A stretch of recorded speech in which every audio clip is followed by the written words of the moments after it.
अशोकराव संतुकराव मुत्तेपवार सरांचा सेवापूर्ती सोहळा आज दिनांक 30 जून रोजी साई दत्त मंगल कार्यालय MIDC सिडको इथं उत्साहात झाला संपन्न। विविध मान्यवरांची उपस्थिती, मान्यवरांची मनोगत। जिल्हा परिषद प्राथमिक शाळा गोपाचावडी तालुका नांदेड येथील सहशिक्षक अशोकराव संतुका मुत्तेपवार हे प्रदीर्घ सेवेनंतर 30 जून रोजी सेवानिवृत्त झालेले आहेत। त्यानिमित्तानं सिडको MIDC येथील साई दत्त मंगल कार्यालय इथं सेवापूर्ती सोहळा आयोजित करण्यात आलेला होता।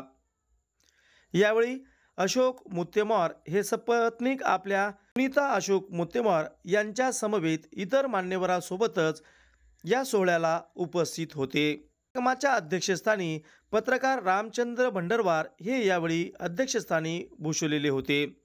त्यासोबतच केंद्रप्रमुख यादव पल्लेवाड, पद्माकर आंधळे, मारुती ढगे, शेख निजाम गवणगावकर, रामकिशन शिंदे, माधव जाधव यांची यावेळी उपस्थिती होती। प्रारंभी कार्यक्रमाचं प्रास्ताविक त्यांचे सहकारी लहानपणीचे मित्र शेख निजाम गवणगावकर यांनी केलं। त्यानंतर आलेल्या पाहुण्यांचा, मान्यवरांचा यावेळी मुत्तेपवार सरांच्या मित्रपरिवाराच्या वतीनं मान्यवरांचा यावेळी यथोचित शाल श्रीफळ देऊन सन्मान सत्कार गौरव करण्यात आला। त्यानंतर पद्माकर आंधळे, यादव पल्लेवाड, मारुती ढगे, शेख गवणगावकर, रामकिशन शिंदे, माधव जाधव, मुत्तेपवार सरांचे भाचे अजित तेलंग, त्यासोबतच मुलगी वैष्णवी मुत्तेपवार यांनी यावेळी सरांविषयी मनोगताच्या माध्यमातून आपली भाषणे व्यक्त केली। त्यानंतर या सत्कार समारंभाचे अध्यक्ष पत्रकार रामचंद्र भंडरवार यांनी विस्तृतपणे यावेळी अशोक मुत्तेपवार सरांविषयी आपलं अध्यक्षीय भाषण आणि मनोगत व्यक्त केलं। मोठ्या प्रमाणात मुत्तेपवार सरांचे नातेवाईक, त्यासोबतच गोपाचावडी आणि यापूर्वी परळी योजनात या ठिकाणी केलेल्या सहशिक्षक पदाचा दरम्यान आलेले विविध शिक्षक मंडळी यांनी परळी वैजनाथ ते नांदेड गाठून सरांच्या या निरोप समारंभाप्रसंगी उपस्थिती लावलेली होती। या सुरेख कार्यक्रमाचं आयोजन अशोक मुत्तेपवार आणि सरांच्या सर्व मित्रपरिवाराच्या वतीनं करण्यात आलं होतं। या प्रसंगी शेख निजाम गवणगावकर यांनी एक वृत्त न्यूज चॅनलशी बोलताना वार्तालाप केला।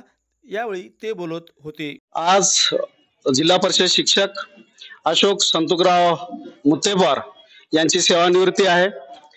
वयोमानानुसार आज ते सेवानिवृत्त होत आहेत। त्यांचं प्राथमिक, माध्यमिक आणि कॉलेजचं शिक्षण देगलूर महाविद्यालय देगलूर येथे झालेलं आहे।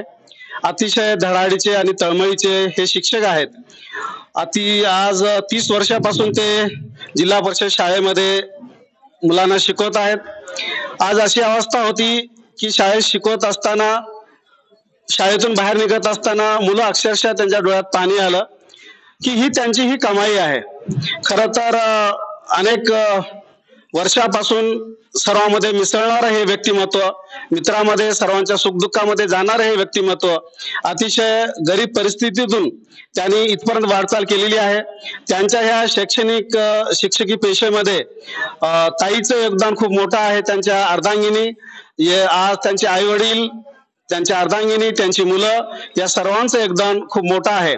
आणि आज आम्ही इतकंच अभिष्ट चिंतन करतो, सेवानिवृत्तीचं त्यांचं जीवन सुख, समृद्धी, आरोग्यपूर्ण जावं अशी आम्ही सदिच्छा देतो आणि भावी आयुष्यासाठी त्यांना शुभेच्छा देतो। धन्यवाद।